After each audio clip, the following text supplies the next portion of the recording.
Hello guys, welcome back. This Utkarsh Srivastava और आज हम स्टार्ट करने वाले हैं हमारा chapter gender religion and caste for class 10 political science, जिसको कवर करेंगे एक बहुत ही छोटी सी वीडियो में। तो स्टार्ट करते हैं हमारे चैप्टर को।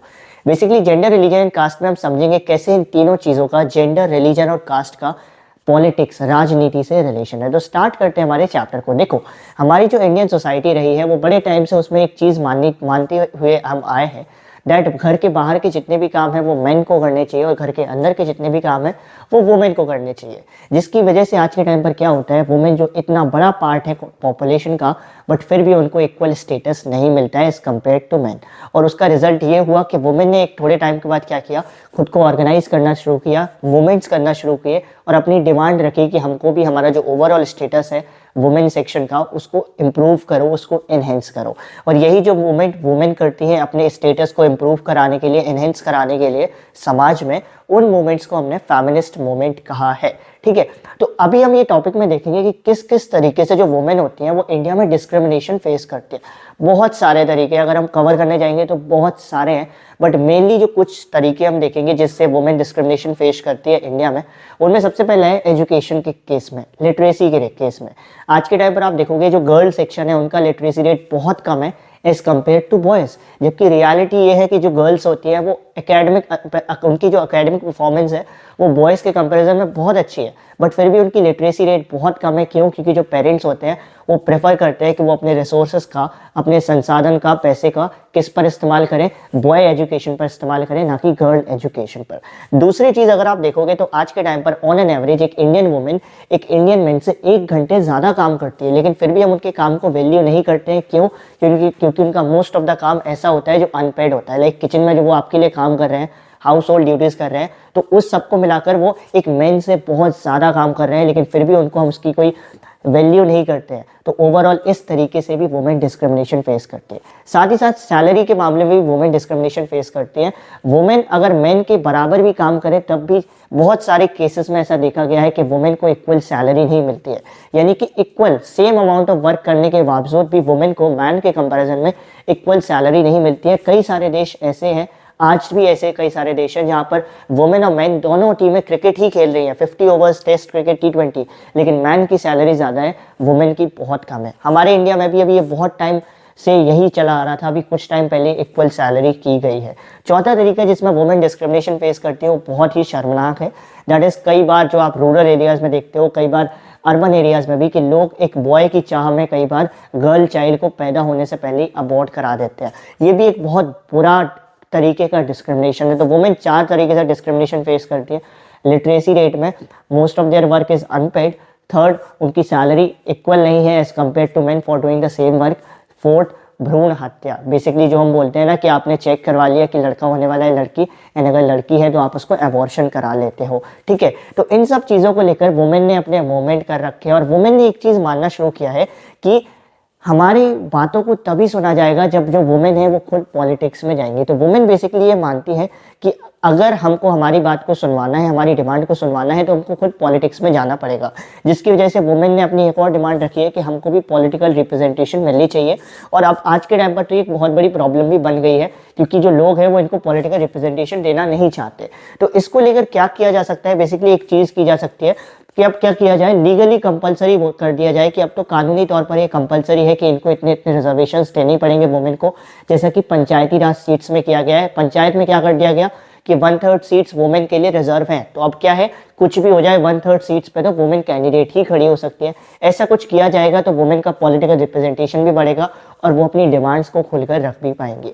मूव ऑन करते हैं नेक्स्ट टॉपिक की तरफ, that is religion, communalism and politics. Religion, communalism and politics, ये तीनों वर्ड आपस में बहुत ज़्यादा रिलेटेड है।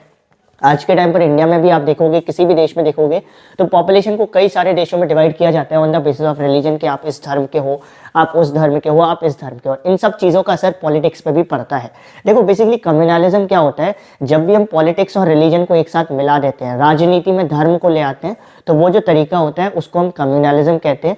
और कम्युनल पॉलिटिक्स क्या होती है? कम्युनल पॉलिटिक्स एक तरीके से होती है धर्म की राजनीति, जहाँ पर क्या किया जाता है, एक रिलीजन को दूसरे रिलीजन से सुपीरियर बताया जाता है और दोनों रिलीजन को एक दूसरे के खिलाफ खड़ा किया जाता है और लड़वाया जाता है। जैसे आज के टाइम पर आप इंडिया में भी देखते हो हिंदू मुस्लिम, तो ये क्या हो रहा है, कम्युनल पॉलिटिक्स है, कम्युनलिज्म वाली पॉलिटिक्स है, जिसमें एक रिलीजन को दूसरे रिलीजन के खिलाफ खड़ा किया जा रहा है और इसकी वजह से पॉलिटिक्स पर भी बहुत सारे असर पड़ते हैं।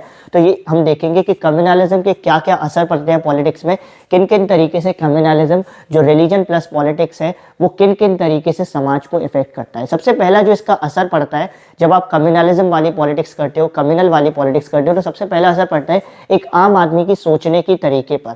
जो सबसे कॉमन तरीका है जिसमें सबसे ज़्यादा असर पड़ता है वो है कि लोगों की जो सोच होती है वो बदल जाती है चीज़ों को लेकर। लेकिन अगर आप हर शाम को वही नफरती भाषण देखोगे, नफरती न्यूज़ देखोगे जिसमें लोग एक दूसरे धर्म के खिलाफ भड़का रहे हैं, तो आपके जो कॉमन बिलीफ्स हैं दूसरे धर्म को लेकर या दूसरे की प्रैक्टिसेस या दूसरे के धर्म की एक्टिविटीज़ को लेकर वो बदल जाएंगे। आप उनको अपने दुश्मन की तरह देखने लगोगे। तो बेसिकली सबसे पहला असर क्या पड़ता है कम्युनलिज्म की वजह से, वो ये पड़ता है कि लोगों के डे टू डे जो बिलीफ्स होते हैं किसी और के बारे में वो बदल जाते हैं। लाइक आज के टाइम पर मेरे भी कई सारे दूसरे धर्म के फ्रेंड हैं, बट मैं उनको बहुत अच्छे से ट्रीट करता हूँ, वो मुझे अच्छे से ट्रीट करते हैं। बट बेसिकली अगर आप कोई और ऐसा इंसान देखोगे जो हर रोज़ न्यूज़ देखता है, रात को न्यूज़ देखता है, दिन में न्यूज़ देखता है और भड़काऊ भाषण सुनता है, तो वो क्या करेगा, वो सडनली दूसरे सभी रिलीजन से एक तरीके से नफरत करने लग जाएगा। दूसरा असर क्या पड़ता है कम्युनलिज्म का, कि कम्युनलिज्म से कई बार ऐसा भी होता है जो आज के टाइम पर इंडिया में है कि कोई एक धर्म की मेजॉरिटी बन जाती है और वो फिर पॉलिटिकली डोमिनेट करते हैं पूरी कंट्री के ऊपर, जिससे बाकी सारे रिलीजन को इनसिक्योर फील होता है। लाइक आज के टाइम पर इंडिया में एक तरीके से आप कह सकते हो हिंदू रिलीजन की मेजॉरिटी है और इसकी वजह से क्या होता है बाकी सारे रिलीजन को क्या होता है एक तरीके से इनसिक्योर फील होता है कि भाई हमारे साथ कहीं ना कहीं गलत हो रहा है। तीसरी चीज़ जो सबसे खराब चीज़ होती है कम्युनलिज्म की वजह से वो होती है कि कई बार कम्युनलिज्म इतने हद तक बढ़ जाता है, इतने ज़्यादा धर्म के नाम पर हम लोगों को बांट देते हैं पॉलिटिक्स में कि कई बार बड़े बड़े दंगे हो जाते हैं, रिवॉल्ट्स हो जाते हैं, मैसेकर हो जाते हैं, बहुत बड़े बड़े कांड हो जाते हैं, जिसकी वजह से बहुत सारे मासूम लोगों की हत्या हो जाती है। और कभी भी आप देख लेना ये जितने भी रिवॉल्ट्स होते हैं, दंगे होते हैं, इनमें कोई पॉलिटिकल लीडर नहीं मारा जाता है, मारी जाती है आम जनता जो 100-200 रुपए के लिए क्या कर रही थी, हिंदू और मुस्लिम में लड़ाई कर रहे थे और हिंदू मुस्लिम को मारने की कोशिश कर रहे थे। हमारे इंडिया में भी होता है और भी देशों में होता है। क्यों? क्योंकि इससे आप क्या कर सकते हो, हिंदू मुस्लिम में लोगों को बांटकर इजीली वोट को अपनी तरफ खींच सकते हो। तो कम्युनलिज्म के कई सारे तरीके हैं और कई सारे असर हैं पॉलिटिक्स पर, 3 मैंने आपको बता दिए। अब कम्युनलिज्म की इस प्रॉब्लम को ओवरकम करने के लिए हमारे कॉन्स्टिट्यूशन में एक वर्ड को जोड़ा गया था, सेक्युलरिज्म या फिर कहूँ सेक्युलर स्टेट। सेक्युलरिज्म या सेक्युलर स्टेट का मतलब ये होता है कि कोई भी गवर्नमेंट किसी एक धर्म को प्रमोट नहीं कर सकती या किसी एक धर्म को ही सिर्फ इनकरेज नहीं कर सकती, उसको हर एक धर्म को इक्वली ट्रीट करना पड़ेगा। यानी कि सपोज करो यूपी की गवर्नमेंट है या पूरे देश की गवर्नमेंट है, तो वो ये नहीं कह सकती कि हिंदू धर्म बेस्ट है, उसको क्या करना पड़ेगा, हर धर्म को इक्वली ट्रीट करना पड़ेगा, हर धर्म वाले लोगों के साथ इक्वल व्यवहार करना पड़ेगा। और इसको बेसिकली क्यों लाया गया था सेक्युलरिज्म को या सेक्युलर स्टेट के मॉडल को, जिससे ये जो कम्युनलिज्म की जो प्रॉब्लम है उसको ओवरकम किया जा सके, जिससे लोगों को ये जो धर्म हम बांटते हैं, धर्म के नाम पर डिस्क्रिमिनेशन होता है, उस चीज़ को कम किया जा सके। तो जो सेक्युलरिज्म होता है या सेक्युलर स्टेट होता है हमारे कॉन्स्टिट्यूशन में जो है उसके कुछ फीचर्स होते हैं। लाइक सबसे पहला हमारे इंडिया में जो सेक्युलरिज्म है वो ये कहता है कि इंडिया का कोई भी ऑफिशियल रिलीजन नहीं होगा। यानी कि इंडिया वाले क्या करेंगे, इंडियन गवर्नमेंट किसी भी रिलीजन को अपना ऑफिशियल रिलीजन नहीं बोल सकती। लाइक देश में कई सारे ऐसे देश हैं जिन्होंने अपना एक ऑफिशियल रिलीजन कर रखा है कि हमारा देश इस्लामिक देश है, क्रिश्चियन देश है। इंडिया ऐसा नहीं कर सकती क्योंकि इंडिया में इतनी ज़्यादा डाइवर्सिटी है।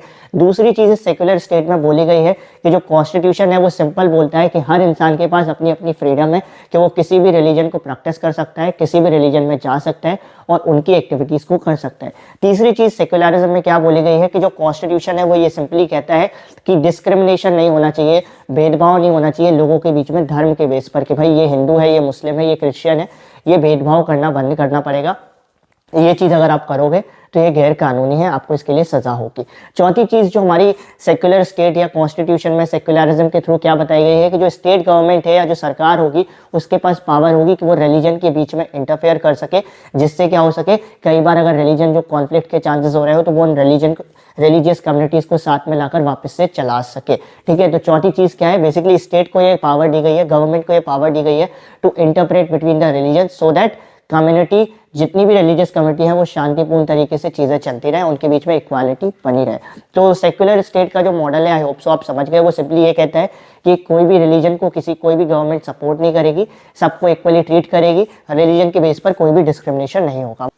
मूव ऑन करते हैं हमारे नेक्स्ट टॉपिक पर, that is caste and politics. Caste and politics में हम देखेंगे किस तरीके से पॉलिटिक्स में कास्ट आई है, किस तरीके से पॉलिटिक्स में जाति का आना हुआ है। अभी तक हमने देखा था किस तरीके से धर्म और पॉलिटिक्स रिलेटेड है, धर्म की राजनीति की जाती है। अब हम देखेंगे किस तरीके से जाति की राजनीति की जाती है, कास्ट की पॉलिटिक्स की जाती है। बेसिकली हमारे इंडिया में कास्ट डिवीजन बहुत पहले से रहा है, इसके बेसिस पर डिस्क्रिमिनेशन भी बहुत पहले से होता आया है और इसका असर पॉलिटिक्स में भी पड़ता है। लाइक पॉलिटिक्स में क्या होता है, जब भी कोई पॉलिटिकल पार्टी कोई कैंडिडेट को खड़ा करती है तो वो ये ध्यान देती है कि वो जो कैंडिडेट है वो जिस जगह से खड़ा हो रहा है वहाँ की कास्ट कंपोजिशन कैसी है। लाइक सपोज करो वो देखेगी किसी जगह पर बहुत ज्यादा ब्राह्मण है तो वो क्या करेंगे, ऐसी कैंडिडेट को खड़ा करेंगे जो ब्राह्मण है, सो दैट वो ब्राह्मण क्या कर सके, मैक्सिमम वोट को अट्रैक्ट कर सके।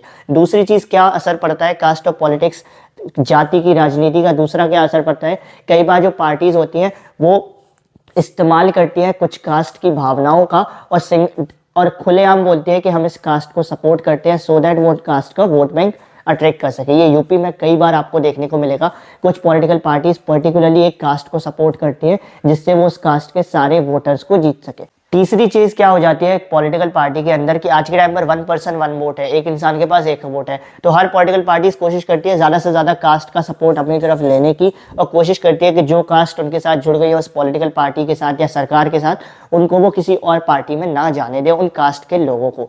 तो ये तो 3 असर होते हैं जब जाति की राजनीति की जाती है, लेकिन सिर्फ कास्ट की वजह से ही सारी चीजें डिसाइड नहीं होती। लाइक अभी तक हम बात कर रहे थे कैसे जाति की राजनीति होती है, लेकिन सिर्फ कास्ट की वजह से आप ये डिसाइड नहीं कर सकते कौन इलेक्शन जीतेगा या कौन इलेक्शन नहीं जीतेगा। क्यों नहीं कर सकते, क्योंकि नंबर 1 चीज, हमारे देश में ऐसी कोई भी स्टेट नहीं है या कोई भी ऐसी जगह नहीं है जहां से कोई कैंडिडेट खड़ा होता हो और वहां पर 100% एक ही कास्ट के लोग रहते हो। वहां पर क्या होगा, 40% एक कास्ट होगी, 30% दूसरी, 20% दूसरी, 10% दूसरी। इसलिए हम कह सकते हैं कि सिर्फ कोई एक कास्ट नहीं डिसाइड करती कि कोई इलेक्शन जीतेगा या नहीं जीतेगा। क्यों, क्योंकि अगर आपको इलेक्शन जीतना है तो आपको एक से ज्यादा कास्ट के सपोर्ट को गेन करना पड़ेगा। इसीलिए तो ये पॉलिटिकल पार्टीज क्या करती हैं, कोशिश करती है ज्यादा से ज्यादा कास्ट ग्रुप को अपने साथ लाने की, ऐसे कैंडिडेट्स को खड़ा करने की जो अलग अलग कास्ट ग्रुप से हो, जिससे वो अलग अलग कास्ट ग्रुप्स को अपनी तरफ अट्रैक्ट कर सके। दूसरी चीज क्या होती है जो ये बताती है कि सिर्फ कास्ट की वजह से इलेक्शंस नहीं जीते जा सकते, कि अगर आप ये सोचते हो कि आपने एक कास्ट को अपनी तरफ अट्रैक्ट कर लिया तो उसके सारे वोट आपको मिलेंगे, तो ये गलत है भाई। अगर 100 लोग हैं किसी कास्ट को बिलोंग करते हैं, सपोज करो एक कास्ट है AB, तो अगर AB कास्ट के 100 लोग हैं तो सिर्फ 50-60 लोग आपको वोट करेंगे आपकी पार्टी को, बाकी 40 लोग नहीं करते। इसका मतलब है कि कोई एक कास्ट के लोग, पूरे लोग आपको वोट नहीं करने वाले हैं। इसका मतलब कोई एक कास्ट ये डिसाइड नहीं कर सकती कि आप इलेक्शन जीतोगे या नहीं जीतोगे। हाँ, अगर ऐसा होता कि जो पॉलिटिकल पार्टी किसी एक कास्ट को सपोर्ट कर रही है और वो जो एक कास्ट है उसके 100% वोट इन्हीं को आएंगे, तब हम कह सकते थे भाई पॉलिटिकल पार्टी के चांसेस है जीतने के। लेकिन हमारी डेमोक्रेसी में ऐसा नहीं होता है। क्यों? क्योंकि कोई भी एक कास्ट के सभी लोग किसी एक पार्टी को सपोर्ट नहीं करते हैं। सबके अलग अलग दिमाग, सबकी अपनी अपनी आइडियोलॉजी होती है। तीसरी चीज जो ये बताती है कि सिर्फ कास्ट से, जाति से इलेक्शन नहीं जीते जाते, वो ये है कि आप देखते हो कितने जल्दी हमारे देश में MP MLA इलेक्शंस हारते हैं। क्यों हारते हैं? क्योंकि हमारे देश में हम सिर्फ कास्ट के बेस पर किसी को वोट नहीं देते हैं, हम उनके काम के बेसिस पे भी वोट देते हैं। चौथी चीज जो हम देखते हैं कि अभी तक हमने देखा किस तरीके से जाति की राजनीति होती थी। अभी हम एक और टॉपिक हमारा समझेंगे कि राजनीति में किस तरीके से जाति का रोल आया है, यानी कि पॉलिटिक्स की वजह से कास्ट के रोल पर कितना बड़ा असर पड़ा है, या कास्ट जो है ना वो क्या उसमें बदलाव आया है। ये जो टॉपिक है ये थोड़ा सा घुमावदार है बट फिर भी समझ लो। बेसिकली क्या हुआ है पॉलिटिक्स और कास्ट की वजह से, पॉलिटिक्स में जब भी कोई चीज़ आ जाती है तो वो मुद्दा बहुत बड़ा हो जाता है। तो ये जो कास्ट का टॉपिक है वो बहुत ही बड़ा हो गया है पॉलिटिक्स में आने के बाद। आज के टाइम पर हर कास्ट ग्रुप क्या करना चाहता है, वो ये चाहता है कि हम अपने कास्ट की कम्युनिटी को बड़े से बड़ा कर लें। इसके लिए वो क्या करने लगता है कि पॉलिटिक्स में खुद की कास्ट के कम्युनिटी को बड़े से बड़ा करने के लिए वो कई बार अपनी छोटी छोटी कम्युनिटीज के साथ भी जुड़ता है और एक बड़ी कम्युनिटी बनाता है। लाइक ब्राह्मण्स है, तो ब्राह्मण्स ऐसा नहीं है कि ब्राह्मण्स में एक ही कास्ट होती है, बहुत सारी कास्ट भी होती है। तो क्या करेंगे ये सारे ब्राह्मण, हर कास्ट के ब्राह्मण्स को ले आएंगे और उनको बोलेंगे एक बड़ी कम्युनिटी बनाते हैं जिससे हम पॉलिटिक्स पर असर डाल सके। दूसरी चीज क्या हुई है, पॉलिटिक्स की वजह से हमने कास्ट को ये भी देखने को मिला है कि कई सारी कास्ट क्या कर रही है, दूसरी कास्ट के साथ जुड़ रही है जिससे वो क्या कर सके। अभी तक पॉलिटिकल पार्टीज के गठबंधन होते थे, अब कास्ट के गठबंधन हो रहा है जिससे क्या हो सके, जिससे वो ज्यादा से ज्यादा सपोर्ट ला सके, जिससे वो ज्यादा से ज्यादा पावर गेन कर सके। और तीसरी चीज जो सबसे इंपॉर्टेंट है, पॉलिटिक्स की वजह से कई सारी ऐसी कास्ट जिनके बारे में कोई बात नहीं करता था उनके बारे में लोगों ने बात करना शुरू किया, चर्चा करना शुरू किया। जैसे बैकवर्ड क्लासेस होती थी, OBCs होते थे, दलित्स होते थे, एटलीस्ट अब उनके बारे में बातें हो रही हैं। क्यों? क्योंकि जो कास्ट है और वो पॉलिटिक्स है वो एक तरीके से साथ में आ गए। तो हम कह सकते हैं कास्ट और पॉलिटिक्स जब साथ में जुड़ते हैं तो कई सारी पॉजिटिव चीज़ें भी होती है, कई सारी नेगेटिव चीज़ें भी होती हैं। तो आई थिंक सो अब आपको ये चैप्टर कवर हो गया होगा। I think this is all for this chapter. मिलेंगे हमारी एक नई वीडियो में एक नए चैप्टर के साथ, तब तक के लिए गुड बाय।